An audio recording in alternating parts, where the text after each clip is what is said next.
2004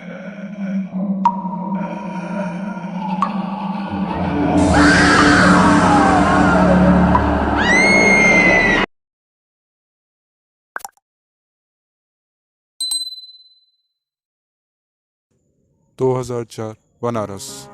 एक लड़की जिसका नाम प्रिया है।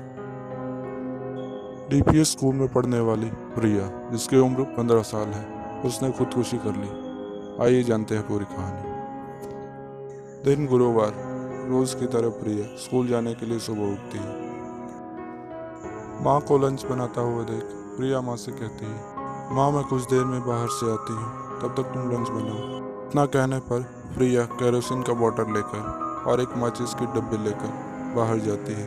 बाहर जाने पर वह देखती है कि एक देवी का मंदिर है, जिसके अंदर एक सूखा कुआं है जिसमें लोग कचड़े फेंकते हैं। फिर प्रिया उस कुएं में कूद जाती है। कुएं में कूदने के बाद सूखा कचड़े में केरोसिन डालकर वो आग लगा लेती है। कुछ ही देर में जब वहाँ के स्थानीय पंडित जब मंदिर में पहुँचते हैं तो देखते हैं कुएं से धुआं निकल रहा है। इतना देखने पर पंडित जी आसपास के लोगों को बुलाते हैं। आसपास के लोगों की मदद से वो कुएं में पानी डालकर उस लड़की को निकालते हैं। पर अब तक वो लड़की लगभग 95% जल चुकी थी, जिसकी वजह से उसकी मृत्यु हो चुकी थी। अब तक उसके माँ बाप को सूचित कर दिया जाता है। माँ बाप के पहुंचने पर माँ बाप ये देखते हैं उनकी बेटी अब मर चुकी है। पर ऐसा हुआ क्यों? इस बात का जवाब तो उसके माँ बाप के पास भी नहीं होता। चलिए जानते हैं पूरी कहानी। प्रिया का एग्ज़ाम आने वाला है। लगभग कुछ दिन बचे हैं उसके फाइनल एग्ज़ाम्स के रजिस्ट्रेशन के लिए स्कूल वालों ने प्रिया से रजिस्ट्रेशन की फ़ी मांगते हैं। पर घर की आर्थिक तंगी की वजह से प्रिया ये रजिस्ट्रेशन फ़ी नहीं दे पाती है, जिसकी वजह से रजिस्ट्रेशन डेट निकल चुकी होती है। रजिस्ट्रेशन ना होने की वजह से प्रिया बहुत परेशान हो जाती है और उसी की वजह से प्रिया खुदकुशी कर बैठती है।